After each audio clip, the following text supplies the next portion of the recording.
Gonzalo, gracias por acompañarnos. Un gusto tenerte acá. Un gusto también estar aquí. Me imagino que para alguien que aborda la filosofía, siempre, por lo que he estado mirando de tus trabajos, desde la perspectiva del comportamiento político, este debe ser un fenómeno triste, pero hay que decirlo, interesante de mirar, ¿no? Sí, y recurrente además. En realidad uno percibe un eco del conflicto armado interno y de los conflictos que no hemos resuelto, de las deudas pendientes que tenemos con un sector del país que no ha sido escuchado por mucho tiempo y nuestra incapacidad no solamente de construir una comunidad política, sino también de ponernos en el lugar de quien sufre, ¿no? Este año se cumplen 20 años de la entrega del informe final de la CBR y me parece que estamos viviendo las consecuencias de no haber tomado realmente en serio por parte de la clase política y de los ciudadanos, ¿no? Un informe tan riguroso sobre un tiempo largo en el que nos hemos estado lesionando recíprocamente y no hemos aprendido tampoco a comprender estas condiciones del conflicto, ¿no? Es realmente lamentable lo que está pasando y a muchos de nosotros ver lo que sucedió en San Marcos, lo que sucede en las marchas, nos trae ingratos recuerdos, ¿no? Horrendos. Porque hay varios aspectos. Nadie va a negar que las marchas, y eso siempre ocurre, hay un componente de delincuencia e ilegalidad, porque es un país donde se montan sobre miles de laberintos, gente a la que le conviene el laberinto, pero hay un importantísimo número de personas para los cuales esto es un pedido de reivindicación. Con Sendero pasó algo curioso, y es que incluso logran calar en una población cuyo discurso no era fácil de comprender. Cuando uno lee ellos, por ejemplo, el material de Sendero Luminoso y el materialismo dialéctico y la no sé cuántos espada en Latinoamérica, ¿no? De verdad, Gonzalo, tú eres una persona que puede mirar eso con ojos de académico y es un discurso muy duro y que prende. En la sierra la gente ni siquiera entendía, en los lugares donde hubo Sendero Luminoso, muchos ni entendían la ideología, pero sí sentían que tenían que pelear por algo, para tener algo en un país que les había negado todo, ¿no?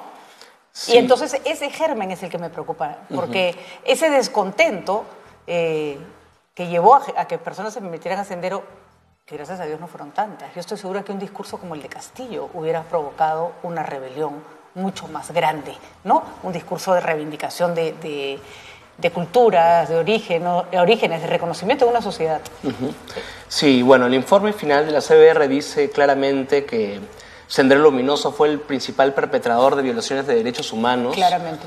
Que además esgrimió una ideología fundamentalista, ¿no? Asesina, y asesina contra los propios... Exactamente. Las propias personas pobres a las que supuestamente debería haber protegido, reivindicado, ¿no? Así es, en los primeros años sí hubo un sector de la población que pudo haberlos apoyado, pero luego Sendero, digamos, se dedicó incluso a aniquilar, ¿no? Poblaciones campesinas, ¿no? Y a reclutarlos a la fuerza en muchísimos casos, ¿no?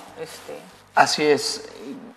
A mí no me cabe duda de que por ahí habrá algunos infiltrados de Movadef o otros grupos extremistas, pero también tengo la convicción, y creo que todos podemos verlo, que la gran mayoría de las personas que protestan ahora lo hacen de manera legítima, ¿no? Así es. Así es, y hay una reivindicación también de un sector mayoritario de la población que no ha sido escuchado por mucho tiempo, ¿no? Yo entiendo que un señor que tenga su empresa en Lima y que se vea afectado por las marchas y por los bloqueos, puedo entender que tenga esta visión sesgada de estos son unos delincuentes terroristas. Me preocupa cuando ese es el discurso del gobierno. Sí, por supuesto. Ahora, también es verdad que no ayuda, digamos, la toma de aeropuertos o los ataques a edificios públicos, etcétera, que constituyen evidentemente delitos, ¿no? Y que ahí es donde los que les conviene que el laberinto se perpetúe actúan con claridad, ¿no? Así es, y me parece que la clase política está abandonando cualquier tipo de compromiso con una solución, ¿no? Planteados en un artículo escrito, me parece que a comienzos de enero, en enero, sobre que la única salida era el diálogo. ¿Y crees que ya el punto de diálogo me parece que se perdió, ¿no? Por lo menos con los actores que tenemos al frente. A mí me parece que el diálogo es algo que no debemos abandonar, pero ciertamente cuando comienza a incrementarse el número de heridos y de fallecidos, el diálogo se hace mucho más complicado, ¿no? Pero no podemos renunciar a él. Ahora, definitivamente las partes tienen que hacer algún tipo de concesión, y una concesión fundamental era, por ejemplo, discutir y tomar en serio la posibilidad de adelantar las elecciones. Y el Congreso de la República simplemente se ha desentendido del asunto, a todas luces ha hecho acrobacias más o menos torpes para, digamos, propiciar quedarse hasta el 2026. Y la señora Boluarte ya hace rato podría haber renunciado también para forzar al Congreso a convocar elecciones. Pero mientras el discurso sea yo no voy a ceder a los delincuentes, esa salida pareciera que no vamos a verla, ¿no? Claro, probablemente, su carta posible sea plantear al Congreso que si hasta determinada fecha no se adelantan las elecciones, pues ella tendrá que renunciar, ¿no? O que amenazar renunciar. No creo que los congresistas quieran... Ni siquiera lo esboza, ¿no? Al contrario, lo que hemos escuchado además en las últimas horas ya es terrible, ¿no? Esto es un pequeño grupo mínimo que me quiere sacar cuando, como yo digo, hay millones que estamos acá sentados que ni siquiera hemos salido a marchar y que tampoco queremos que se quede, ¿no?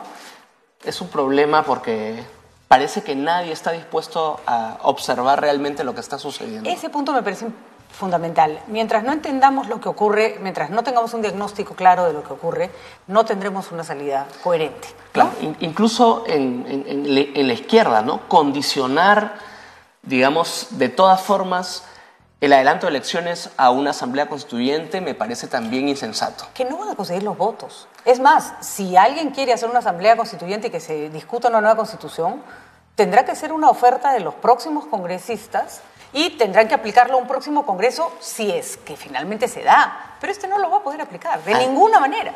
Además, ¿qué significa convocar una asamblea constituyente? Tendría que haber un consenso ciudadano amplio sobre el asunto y una cierta tranquilidad. O sea, en momentos en los que nos estamos matando, empezar a redactar desde cero, digamos, el orden que estructure nuestra sociedad no es razonable. Particularmente las razones por las que no se debe cambiar la Constitución, además en este momento, para mí no tienen que ver con el capítulo económico, tienen que ver con la cantidad de derechos civiles que podemos perder, porque los grupos conservadores que van a finalmente tomar esa batuta, ahí nos friegan a todos, mujeres, comunidad LGTBI, nos fregamos, ¿no? Así es, las encuestas lo muestran muy claramente. O sea, la Constitución que sería redactada, digamos, correría el peligro de restringir derechos importantes. Estaba leyendo, Gonzalo, porque qué curioso cómo se maneja el poder para conservar su estatus, ¿no es cierto? Para conservar su hegemonía. En Corea del Sur tienen un déficit negativo de fertilidad. O sea, no nacen niños ya. Básicamente ninguna mujer quiere tener hijos. Porque es horrendo tener hijos. Si eres profesional en Corea nadie te da una mano. Y en lugar de promover que tengan hijos y acompañarlas con el cuidado, han cerrado el Ministerio de la Mujer, han sacado de la currícula escolar cualquier cosa que tenga que ver con igualdad de género, porque le echan la culpa a eso, el hecho de que la mujer ya no quiera tener hijos. En lugar de entender que han ganado un derecho, que hay que acompañarlo de otras cosas para que las mujeres se animen a tener hijos, les quitan el derecho. Y creo que un poco vamos en esta línea, ¿no? Es increíble, ¿no? O sea, el diseño del proyecto de vida, la libertad de elegir el tipo de vida que quieres, es un derecho fundamental y irrenunciable. Entonces no podemos restringirlo ni amenazarlo, ¿no? Es la base de cualquier tipo de convivencia sensata. Estaba viendo unas estadísticas que acaban de salir en un portal que mide temas de democracia, de desigualdad en el mundo. Ahorita te digo cuál es la fuente exactamente. Y el Perú está entre los 3 países más desiguales del mundo. Entre 3 países más desiguales del mundo. Es un horror. Es un horror. Ahora, yo te pregunto, Gonzalo, ¿cómo se traduce? Obviamente la fuerza tiene un límite y en algún momento va a parar. Pero hay un movimiento que se está generando a raíz de la protesta social. Con los partidos políticos no convocan a nadie, ¿no es cierto? Lo he visto en los dos fenómenos, en el fenómeno de las marchas de Lima contra Castillo y en estas otras marchas más dispersas, más sui generis, más variopintas, con distintos componentes. Eso se puede traducir en la construcción de ciudadanía, eso se puede traducir en la construcción de partidos políticos o de asociaciones que representen al ciudadano en el ejercicio del poder. Sí, yo creo que la cancha ahora está en los espacios de sociedad civil. ¿De acuerdo? Universidades, colegios profesionales, sindicatos, ONGs, ¿no? Incluso iglesias, las que sean progresistas y democráticas, ¿no? Que puedan convertirse en espacios de discusión y de movilización en torno a derechos importantes, porque me parece que hay un consenso cada vez más amplio en relación a el agotamiento, lamentablemente, de los partidos políticos existentes, ¿no? No son espacios en donde haya renovación, no son espacios en donde sean acogidas las demandas de la población, y en ese sentido estamos comenzando a mirar otros escenarios, ¿no? Y yo creo que los espacios de sociedad civil son espacios, sí, de transformación. Y hay además, convicción también fundamental, ¿no? Ante la falta de lucidez y de empatía de nuestra clase política, probablemente nos toque a los ciudadanos de a pie asumir el protagonismo, ¿no? Curiosamente, Platón decía hace siglos de siglos que si los ciudadanos no intervienen en la política, pues lo que va a suceder es que las peores personas lo harán, ¿no? Y eso es lo que está pasando. Eso es lo que está pasando. Desde tu mirada de estudio, porque lo he conversado con múltiples personas de distintas especialidades, la forma de hacer política se nos quedó en el siglo pasado, ¿no? No responde, creo yo, a estas necesidades de representación y de participación que reclama la gente que está en las calles, ¿no? Siempre la democracia ha sido complicada, pero creo que hoy está siendo más complicada que nunca. Está como obsoleta la manera en que nos gobernamos y no parecemos tener visión para encontrar otras, ¿no? Sí, pero a mí me parece que hay algo incluso peor, ¿no? Hay una suerte de normalización del cinismo en la política. Claro. O sea, ya se hace muy claro que la gente hace política institucional en el Congreso, etcétera, para satisfacer ciertas demandas de facción, ¿no? Intereses particulares o incluso personales. Personales. Habíamos comentado antes de entrar que justamente yo nunca había visto tanto desparpajo para robar, nadie se esconde, ¿no? Nunca había visto tanto cinismo para matar. O sea, la señora Boluarte y el señor Otárola se están poniendo la soga al cuello de una manera terrible, porque cada vez que tienen un montón de muertos, no ofrecen ninguna explicación. Es como este es nuestro plan. Este es nuestro plan, va a seguir muriendo gente en las calles. Casi que lo verbalizan así, ¿no? Realmente yo no sé cómo llegamos a esto, porque, digamos, si la policía arresta a quienes están violando la ley de alguna forma, esto no tendría esta clase de consecuencias. Pero esta ceguera voluntaria la vemos en todos los ámbitos, ¿no? Incluso, bueno, para poner un caso del otro extremo, porque también es importante, en diciembre, pues, Pedro Castillo perpetra un autogolpe de Estado que no prospera y que es en muchos casos, digamos, hasta caricaturesco. Y hay un sector de la clase política que quiere hacernos creer de que esto nunca sucedió. Exactamente. ¿No? Entonces, hay una especie de ceguera voluntaria, de falta de lucidez, que está equitativamente distribuida en todos los sectores de la política peruana y que ya nos está alcanzando como ciudadanía, porque uno ve en las redes sociales y la encuentra también en ciudadanos de a pie que piensan que Castillo es un preso político y que el gobierno debería reprimir más. Y bueno, de esa forma no vamos a... O sea, corremos el riesgo de no ser viables como república. Uh-huh. El caos genera soluciones autoritarias, siempre. Así es. ¿Estamos cerca de un escenario así? Bueno, yo quiero pensar que no. Uh-huh. Yo quiero pensar que incluso en otros momentos de nuestra historia hemos sabido resolver el asunto, ¿no? Pero sí podría suceder pues, que un autoritarismo de izquierda o de derecha cobre fuerza en los próximos años, ¿no? Pero también quiero pensar de que contamos con una ciudadanía cada vez más empoderada que puede hacer sentir su voz, ¿no? En noviembre del 2020 la juventud puso las cosas en su lugar, ¿no? En las protestas contra Merino. Entonces, a pesar de todo, creo que no debemos perder toda la confianza que tenemos en nuestros jóvenes, en nuestra ciudadanía, ¿no? De acuerdo, Gonzalo, totalmente de acuerdo. Me hace gracia, ya no sé si gracia o qué, porque ya no sé ni qué cosa me producen ciertas manifestaciones, cuando la gente dice los han engañado a las personas que piden una constituyente, porque eso la Constitución no lo permite. Bueno, por eso están pidiendo un cambio de Constitución, justamente. Que nos parezca bien o mal, esa es otra historia, ¿no? Pero el pedido es legítimo como cualquier pedido, cualquier aspiración que uno pueda tener. Y los han engañado, se creen cualquier cuento. Y eso lo dicen los mismos que creen que esto es un tema monitoreado por Cuba. Entonces le digo, ¿por qué crees que tu fantasía es más válida que la fantasía del frente, ¿no? En general hay un desprecio por el conocimiento, por la evidencia, por la argumentación. Verdad. Y esto se ha visto pues aderezado por la colusión contra la SUNEDU, en donde han participado la extrema derecha, la extrema izquierda.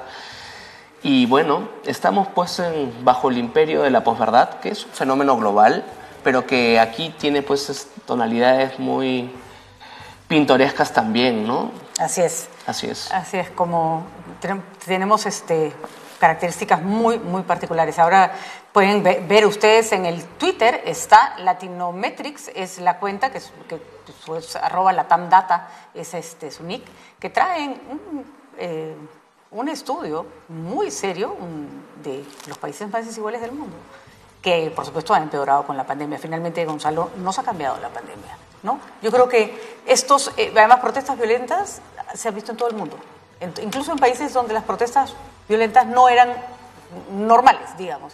En Francia con los migrantes, ¿no es cierto? En Estados Unidos contra lo que protesta la gente de Trump, en Brasil la gente de Bolsonaro, y las protestas pueden venir de uno u otro lado del espectro ideológico, pero se caracterizan por su virulencia. La gente se quedó como caliente después del COVID, ¿no? Así es, las emociones más viscerales han aflorado, ¿no? Y bueno, la rabia también es comprensible, pero por eso es que no podemos renunciar al diálogo, porque cuando nos sentamos a conversar, la rabia puede articularse en palabras, y articularse implica que toma una forma distinta, que puede convertirse en demandas, y que esas demandas pueden ser contrastadas, pueden ser replicadas. Ese ejercicio del diálogo lo necesitamos. Pero vivimos en un momento en el que el diálogo es considerado también un signo de debilidad. Tal cual. Y esto es algo que tenemos que revertir desde la academia, desde la prensa. La clase política debería ser un ejercicio de docencia, pero no espero nada de ellos. Por eso me parece que, digamos, volver al informe final de la CBR a sus 20 años de publicación me parece que es importante. Ahí vamos a encontrar una serie de herramientas para comprender lo que está pasando exactamente ahora, ¿no? Un texto que no es un texto sagrado, no está hecho para ser aplicado sin más, sino para ser examinado, discutido y reformulado ahí donde se considere que puede ser reformulado. Pero así es, incluso quien lo lee no se necesita, si no quiere, no se compre todo el informe, ¿no es cierto? O sea, no estás de acuerdo con la cifra de muertos, no, ya, ok, no vamos a discutir ese punto, podemos centrarnos en los puntos que ese informe señala como la causante de no solo de la violencia terrorista, que por supuesto es el primer responsable de todo lo que ocurrió, sino también de una respuesta del Estado torpe, violenta, racista. Hay que decirlo, que la estamos viendo otra vez, ¿no? Así es. La estamos viendo otra vez, ¿no? Así es, el texto señala muy claramente que el insulto racial acompañaba toda lesión de derechos. Y eso es algo que está reapareciendo. Nos mira con horror, ¿eh? Nos mira, la prensa extranjera no entiende nada. Así es. ¿No? No terminamos de comprender de que todos los 33 millones de peruanos somos ciudadanos, ¿no?, de una misma república. Tal cual. Muy bien, Gonzalo, muchísimas gracias. Y hay que decirlo, no sabemos si las autoridades que vengan sean mejores, pero necesitamos otros actores para ese diálogo que va a ser lo único que nos saque de este asunto. Y Dina Boluarte y este Congreso no son objetos de diálogo, no son sujetos de diálogo, no pueden entablar un diálogo con nadie porque están profundamente deslegitimados, ¿no? Es un problema grande y, bueno, sabemos que a pesar de que tiene que haber una renovación, no puede ser simultánea. Ese es el tema. Hay un tiempo, hay un proceso que tenemos que asumir también, ¿no? O sea, las demandas de la población que legítimamente se manifiesta, ¿no? La renuncia de la presidenta, la Asamblea Constituyente, el cierre del Congreso. Esas demandas son fuertes y son muchas veces contradictorias entre sí o incluso contradictorias en el tiempo. O sea, no se pueden hacer al mismo tiempo. Entonces, precisamente por eso tenemos que conversar. La gente, digamos, los representantes del Estado deberían ir a las zonas en donde la violencia ha arreciado para explicar cómo tendría que hacerse esto y en qué sentido el adelanto de elecciones es un primer paso fundamental. Porque ahí hay que explicarle a la gente, ahora votarás, tendrás la oportunidad de votar por personas que te prometen una constituyente y que si son mayoría en el Congreso podrán hacer un cambio de constitución si es que se da. Pero para eso se necesitan nuevas elecciones. Cualquier aspiración, por eso el discurso de la izquierda radical es lo más maniqueo y absurdo del mundo. Me voy a quedar hasta que me hagan la constituyente. No tienes los votos, vete. Y si en la constituyente algún día se da, se va a dar cuando haya representantes en el Congreso que apoyen esa medida y que saquen la ley. Eso ahorita no existe. Es posible. No existe, efectivamente, Gonzalo. Bueno, muchísimas gracias, Gonzalo. ¿Y dónde podemos leer siempre tus artículos interesantes? Publicas normalmente en el portal Polemos, ¿no? Así es, sí. Por lo general publico allí, publico también en páginas, en otros espacios.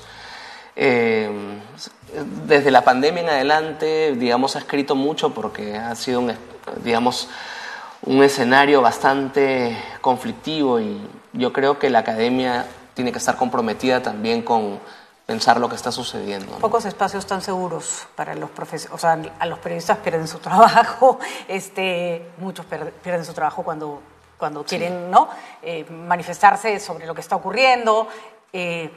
No sé, la gente a veces opina desde lugares de interés, desde su lugar de interés, y yo creo que la academia tiene un rol fundamental porque nadie está más protegido que un profesor, que un académico, ¿no? Y una gran responsabilidad también, ¿no? Exacto, por eso son los que se tienen que manifestar, ¿no? Por eso son los que se tienen que manifestar, porque la academia no sanciona a quien piensa distinto.